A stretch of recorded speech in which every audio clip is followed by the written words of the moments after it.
à toutes et à tous.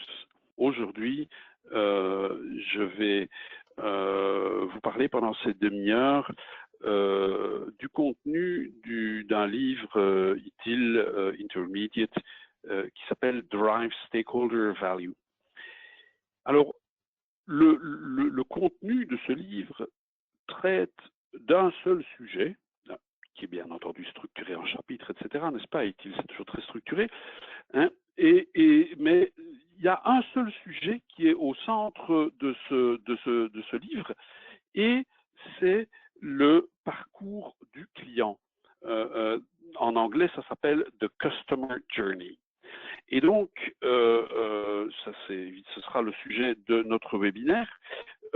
Alors, la première chose que je voudrais vous dire et sur laquelle je voudrais insister lourdement, c'est que cette appellation est trompeuse. En effet, on parle du parcours client, mais en fait, ce n'est pas seulement le parcours du client, c'est aussi le parcours du fournisseur de services.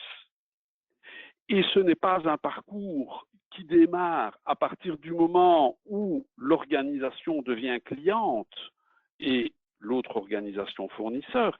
C'est un parcours qui commence bien avant que la relation de client à fournisseur ne soit établie. Donc, le parcours client, c'est une manière générique de nommer tout ce qui est couvert dans ce module, mais c'est en fait bien plus que le nom ne l'indique. Voilà. Alors, qu'est-ce que ITIL appelle le parcours client? Eh bien, c'est une expérience complète du tout début à la toute fin, n'est-ce pas? Dans l'aventure qui consiste à acheter des services ou à fournir des services suivant le côté où on se trouve. Et ce parcours, ce chemin, ce voyage est fait de points de contact et d'interaction de services. Alors, il est bien entendu que durant ce voyage, on va essayer d'identifier, d'analyser, d'optimiser les points de contact et les interactions de service, mais cela n'est pas suffisant. En fait, ce qu'on veut, c'est vraiment, en tant que fournisseur, on veut vraiment maîtriser le parcours du client pour être sûr que toutes les parties prenantes vont retirer de ce voyage une valeur maximum, valeur que nous allons bien sûr co-créer. Et donc, ITIL nous dit que pour avoir une compréhension complète de ce qu'est la valeur pour chacune des parties prenantes, et nous nous souvenons tous, n'est-ce pas, que la valeur est l'objectif de tout ce qu'on fait dans ITIL, n'est-ce pas? Ça, c'est vraiment, faut-il le rappeler, c'est essentiel. Notre but, c'est de co-créer de la valeur. Et donc, ITIL nous dit que si on veut vraiment comprendre comment les différentes parties prenantes vont co-créer de la valeur, il faut aller plus loin que la compréhension géographique des différentes organisations, savoir qui travaille, savoir quelles sont leurs activités, etc. Bon, bien sûr, tout ça est essentiel, mais il faut aussi comprendre comment elle fonctionne au niveau humain, comment elle se situe au niveau social, au niveau émotionnel, etc. Bref, tout ce qui motive le client dans ses choix. Et c'est seulement quand on va cerner tous ces aspects que nous pourrons maximiser la co-création de valeur entre les fournisseurs et les clients. Alors, nous parlons de points de contact et d'interaction de service. Eh bien, ITIL fait la différence entre ces deux concepts. Oui, c'est utile, mais ce qui est surtout important, encore une fois, c'est de conscientiser les différentes organisations à ce qu'elles font. Hein. Il y a beaucoup de choses que nous faisons par automatisme, sans vraiment se poser de questions du but final de l'activité que nous allons exercer, sans vraiment se poser la question de savoir si on a les bonnes personnes, le bon matériel, la bonne information. On fait les choses de manière automatique. Et donc, ITIL nous aide à prendre conscience de tout cela, n'est-ce pas? Et surtout prendre conscience du but que nous poursuivons. Et donc, c'est dans ce cadre qu'il est intéressant de différencier les points de contact et les interactions de service. Alors, d'une part, eh bien, les points de contact, c'est tout événement où un consommateur potentiel ou un fournisseur potentiel de services se rencontrent, entendent parler l'un de l'autre. Hein. Je veux dire, un logo sur un site internet, ah ben ça, c'est un point de contact, par exemple. Hein. Et puis, d'un autre côté, il y a les interactions de services. Et alors là, on parle d'action, on parle de co-création, on parle d'interaction. Hein, dans le but de co-créer de la valeur. Alors évidemment, il peut s'agir de services, n'est-ce pas, de consommation de services. Il peut s'agir de transfert de marchandises, hein, je veux dire du hardware, voire du software, n'est-ce pas, d'accès à une ressource, par exemple, accès à un réseau, hein, voire même de choses que les fournisseurs et les consommateurs de services font conjointement. Donc tout ça, ce sont des interactions de services. Et donc, ITIL nous dit, en fait, le parcours du client, et j'insiste, c'est un parcours qui est celui du client et celui du fournisseur, n'est-ce pas? ITIL nous dit, le parcours du client est fait d'une suite de points de contact et d'interactions de services. Et il faut aussi bien se rendre compte que si dans certaines circonstances, le parcours, le voyage peut être prédéfini et peut être, ma foi, assez simple, dans la vraie vie, le plus souvent, le parcours est compliqué, il est fait d'aller et retour, comme on va le voir, et il suit rarement le parcours que nous avions pensé qu'il allait suivre au début.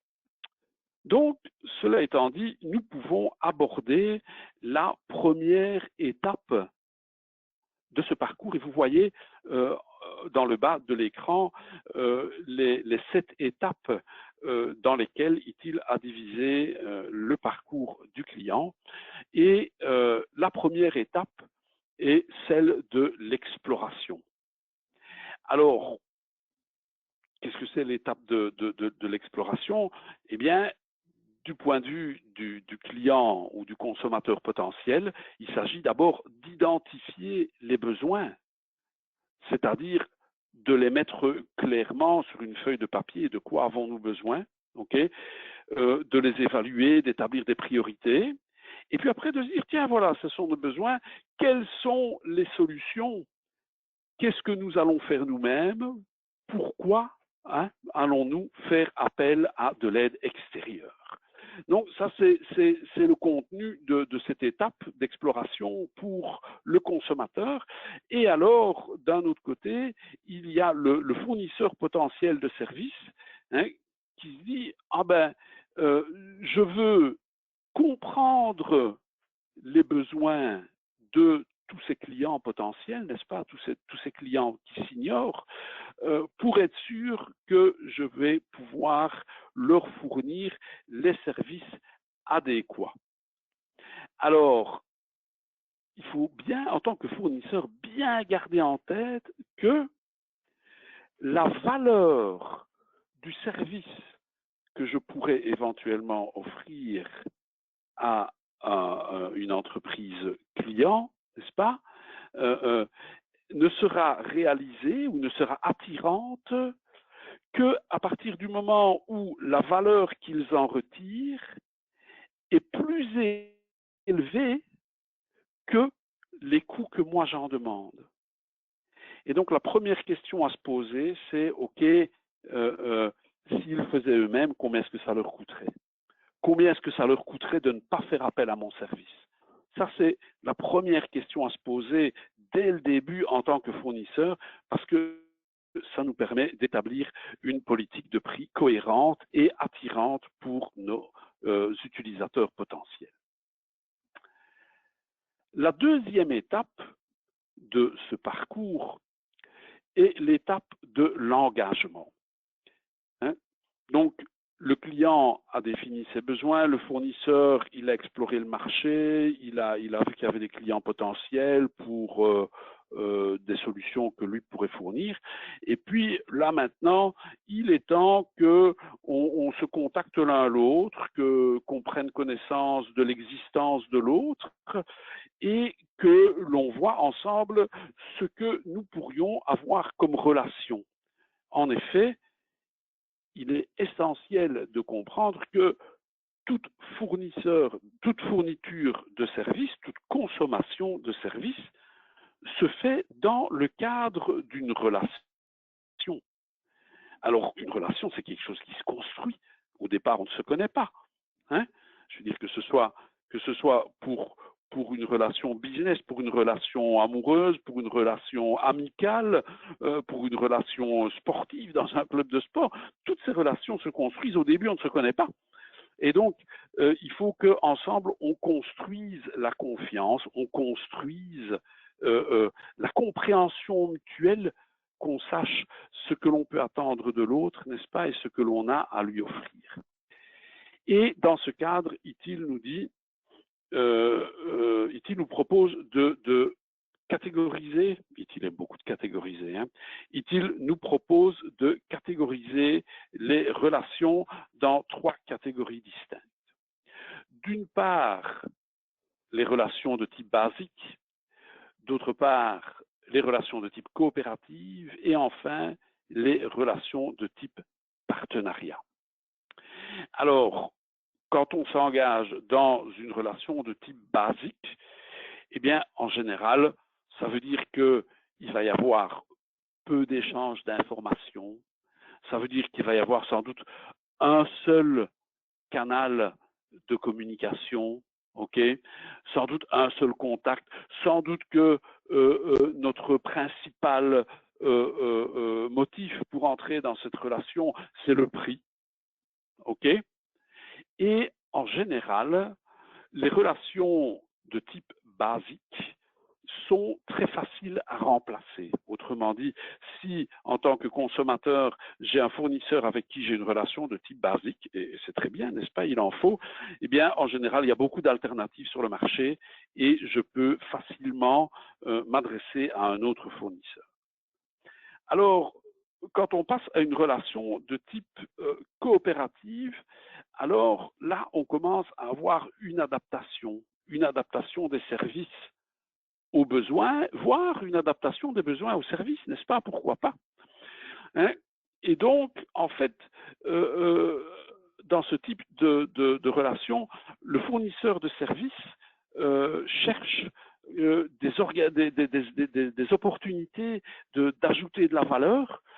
Généralement, on a plusieurs points de contact. On va avoir des points de contact de type administratif, on va avoir des points de contact de type commerciaux, des points de contact de type technique peut-être, de type fonctionnel. Donc, il va y avoir de multiples contacts. On n'en est pas encore à faire notre planning ensemble, ok, mais quand même, on fait déjà des prévisions ensemble. On partage de l'information et parfois même certaines informations confidentielles. Alors, quand on arrive à une relation de type partenariat, alors là, on a vraiment établi une relation de confiance.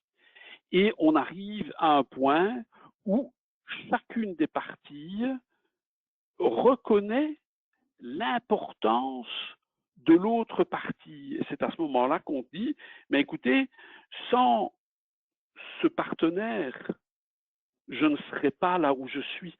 Sans ce fournisseur de services, je ne serai pas là où je suis. Sans ce client qui consomme des services, mais qui est pour nous un partenaire, nous ne serions pas là où nous sommes, n'est-ce pas? Alors en général, les deux organisations fonctionnent de manière très fluide. Il y a un large panel d'activités qui est fait en commun. Il y a beaucoup comment dire, de données qui sont partagées, même des données sensibles, et on fait ensemble le calendrier de l'année en ce qui concerne le service que nous avons établi.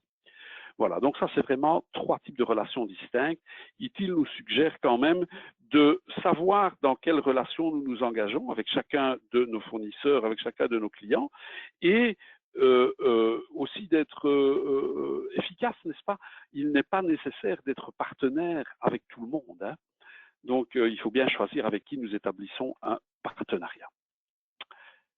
ITIL insiste aussi sur la nécessité d'intégrer les services. En effet, nous nous souvenons tous, n'est-ce pas, du service model, du modèle de service qui est proposé par ITIL, qui est de dire qu'une organisation A consomme des services de ses fournisseurs pour les intégrer dans ses services à elle, qu'elle offre à son tour à ses clients. Et dès lors, quand on achète des services chez des fournisseurs, hein, on peut acheter des services, on peut acheter des services de transport, on peut acheter des services de réseau, on peut acheter des services de hosting, de data center, de gestion d'infrastructures, enfin bref, tout ça. Hein, tout ça doit bien sûr s'intégrer de manière optimale dans nos services à nous, que nous fournissons à nos clients. Et il nous dit, ça, c'est vraiment un truc important. Et en général, il faut avoir quelqu'un qui est responsable de cette intégration. Et alors, il faut se poser la question de savoir où cette équipe de gens responsables de l'intégration de tous les services de nos fournisseurs, les services que nous construisons, tout ça doit s'intégrer pour offrir nos services à nos clients. Hein.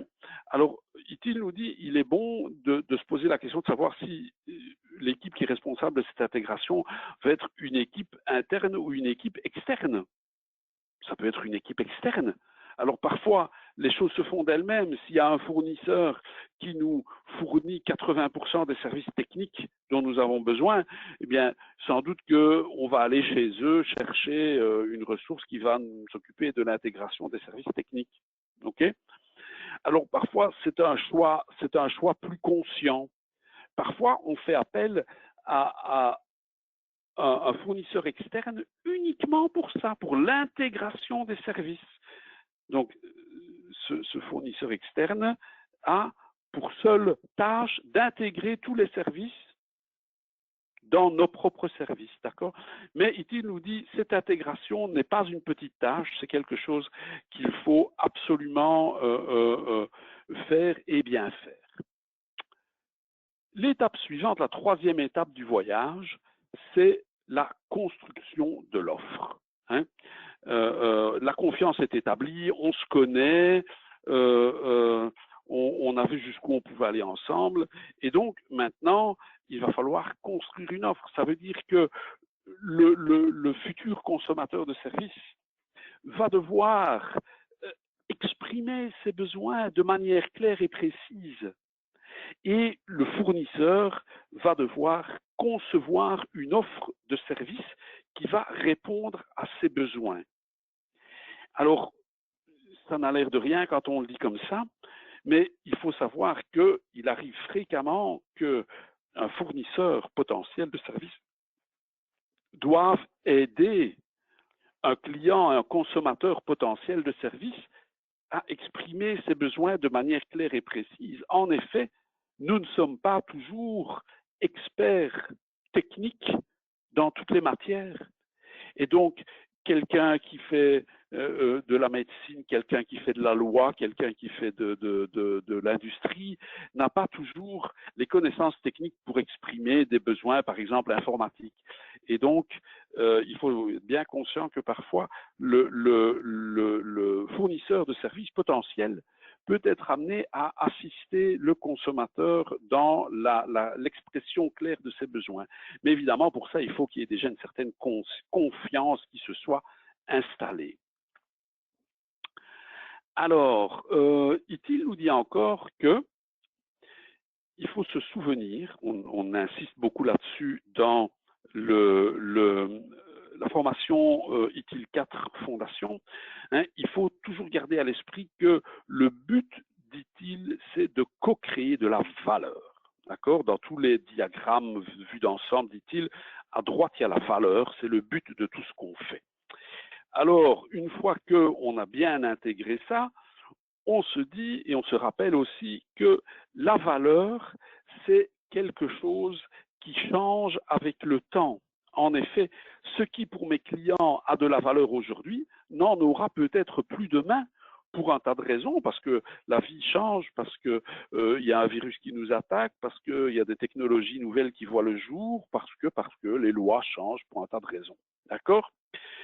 De même, de plus en plus de services et de fonctionnalités sont basés sur des données qui, par définition, changent elles aussi. Et donc, ITIL nous dit, il faut bien vous assurer que quand vous faites votre offre, vous intégriez dans votre offre le concept d'itération qui va vous permettre d'adapter vos services au fur et à mesure de l'évolution des besoins de vos clients. Okay?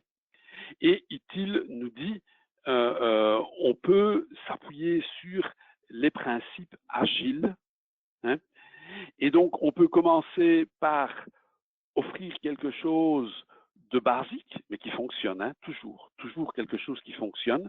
C'est le concept de produit minimum viable, n'est-ce pas? Et puis, au fur et à mesure qu'on va progresser dans la relation, au fur et à mesure qu'on va avancer dans le temps, on va pouvoir faire grandir ce service, on va pouvoir coproduire de plus en plus de valeur, on va pouvoir ajouter des fonctionnalités. Okay? Alors ça, c'est évidemment, si on met en place, si on aborde les choses de cette manière, ça change complètement la manière dont on rédige une offre et ça change complètement la manière dont on lit une offre, n'est-ce pas? Et ça change aussi complètement le travail de beaucoup de gens, entre autres le travail du business analyst.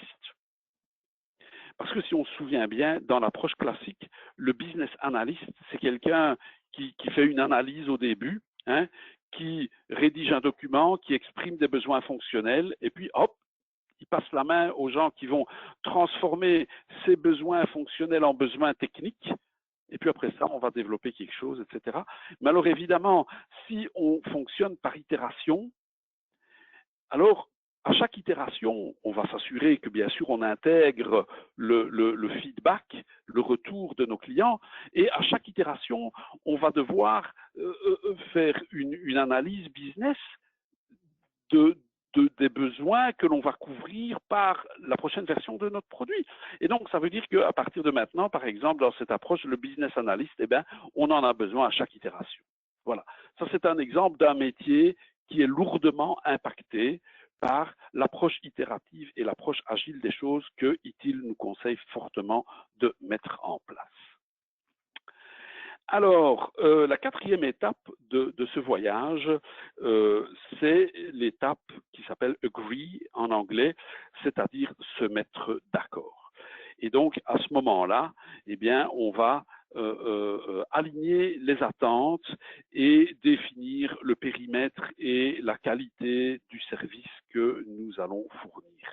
Alors, parfois, il s'agit d'un contrat, mais ce n'est pas toujours nécessaire de pousser le formalisme jusque-là. L'étape suivante, c'est une étape importante parce que elle va quand même beaucoup influencer la perception des utilisateurs. C'est l'étape d'embarquement qu'on appelle aussi onboarding. Donc, c'est tout ce qu'on doit faire pour s'assurer que les utilisateurs vont être à même d'utiliser les services que nous allons offrir. Alors, tout ce qu'on doit faire, ça peut être relativement simple. Hein. Je veux dire, au jour d'aujourd'hui, quand on achète un nouveau téléphone mobile, on est à la téléboutique, le vendeur sort notre carte SIM de notre vieux téléphone, met notre carte SIM dans le nouveau téléphone, on entre notre PIN et dans les 3 minutes, le téléphone se connecte au réseau et hop, on est parti. Voilà, ça c'est un exemple de onboarding, d'embarquement qui est relativement simple. Mais évidemment, on a des situations où le onboarding peut être beaucoup plus compliqué, beaucoup plus complexe. Ça peut par exemple inclure une formation. Ça peut, par exemple, inclure des certifications, par exemple des certifications en sécurité. Comment bien utiliser ce nouveau service, n'est-ce pas? Ça peut inclure aussi ce qu'on appelle due diligence, c'est-à-dire s'assurer que nous allons bien être en mesure d'identifier les personnes qui ont accès à ce service. Hein, un exemple très concret, quand on travaille dans un hôpital, il y a une grosse différence entre le personnel médical et le personnel, je vais dire administratif ou technique.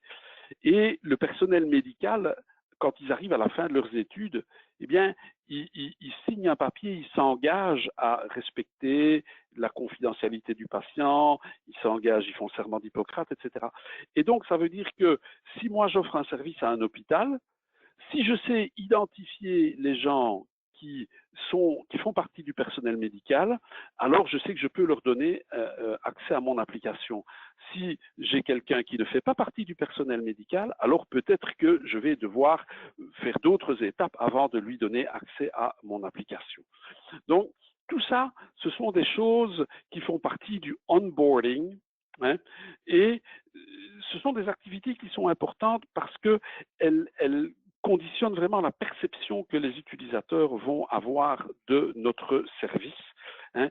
Combien de fois est-ce qu'on n'a pas dit, ouais, j'ai reçu un login, un mot de passe, et puis c'était tout, il n'y a même pas eu une formation, il n'y avait même pas un wiki, il n'y avait rien du tout, j'ai dû me débrouiller, c'était vraiment pas terrible.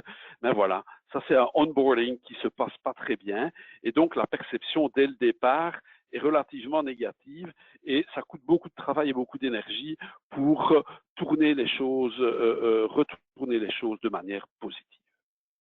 Nous en arrivons à l'avant-dernière valeur, l'avant-dernière étape de ce voyage, et c'est l'étape de co-création de valeur. Alors ça, évidemment, c'est l'étape la plus importante de ce voyage, puisque c'est le but, n'est-ce pas? Les 5 étapes qui ont précédé n'avaient pour objectif que de s'assurer de l'efficacité de cette co-création de valeur. Hein, et donc, c'est les interactions continues entre fournisseurs et consommateurs de services pour co-créer de la valeur. Alors, ITIL nous dit que on peut classer ces activités de toutes sortes de manières. Hein. Alors, on peut évidemment classer ça en tant que push ou pull, c'est-à-dire pousser ou tirer. Hein. Donc, il y a des activités pour lesquelles l'utilisateur, le consommateur, doit prendre une action lui-même pour déclencher l'activité. Et puis, il y a des activités où la valeur est co-créée, entre guillemets, sans que l'utilisateur ne doive prendre d'action. Pensez par exemple à tous les emails que vous recevez automatiquement, avec par exemple des alertes de sécurité, avec par exemple, je ne sais pas moi, un agenda de formation, avec des choses comme ça. Tout ça, c'est du push. Alors, il nous dit aussi que, par exemple, on peut avoir des interactions standards ou des interactions sur mesure. Hein. Quand on est je dirais, dans la grande distribution, eh bien, on est dans le standard, n'est-ce pas? Des choses simples, mais qui fonctionnent, et les mêmes pour tout le monde. Et puis, on peut se diriger de plus en plus, entre guillemets, vers la haute couture, c'est-à-dire des choses plus spécifiques. Alors, évidemment, si on met cela en parallèle avec les types de relations dont je vous ai parlé, OK? Et j'ai parlé de relations basiques et j'ai parlé de relations coopératives. Alors, les concepts de standard et de sur-mesure prennent peut-être tout leur sens si on les met en relation avec le type de relation, justement, que l'on peut avoir entre fournisseurs et utilisateurs. On peut avoir aussi des interactions directes ou indirectes, n'est-ce pas? On peut travailler avec des sous-traitants. On peut encore imaginer beaucoup, ceci ce sont juste des indications, on peut imaginer beaucoup de manières de classifier les interactions entre le fournisseur et le consommateur de services, mais il ne faut pas oublier que c'est vraiment le but de ce voyage. Alors, la dernière étape de ce voyage, c'est l'évaluation de la valeur. En effet, nous avons commencé ce voyage avec une certaine définition des besoins, avec une certaine définition de l'offre, avec on s'était mis d'accord pour savoir comment ensemble nous allions co-créer de la valeur, n'est-ce pas, hein? Vous me fournissez le data center, moi je fournis les serveurs, qui est-ce qui les installe? Ah, c'est vous, non, c'est moi. Ah, qui est-ce qui s'occupe de la sécurité? C'est vous, c'est moi. Enfin bref, on s'était mis d'accord sur tout ça. Et donc, ITIL nous dit il faut avancer de manière itérative et il faut s'assurer que régulièrement, nous vérifions que la valeur est bien réalisée. Et pour ça, bien entendu, il faut tracer, il faut analyser, il faut évaluer, n'est-ce pas? Et la première chose à faire, bien sûr, c'est d'établir ce qu'on appelle une baseline. D'accord? C'est vraiment la mesure de départ par rapport à laquelle on va comparer les mesures futures.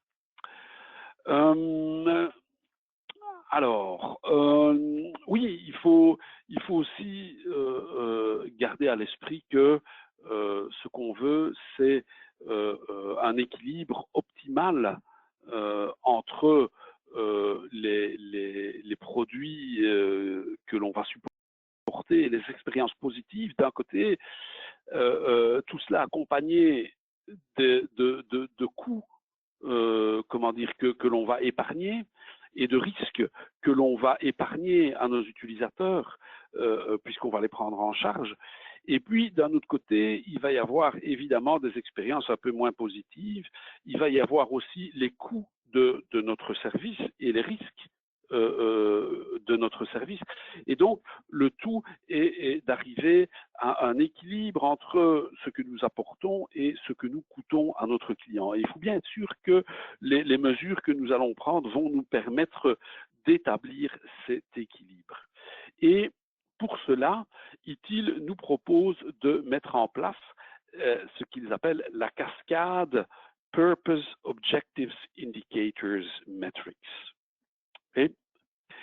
Et donc, vous voyez qu'on a une flèche vers le bas qui nous dit que, en fait, la définition se fait en commençant par le purpose, le but, j'ai envie de dire, pour ensuite passer aux objectifs, aux indicateurs et aux métriques.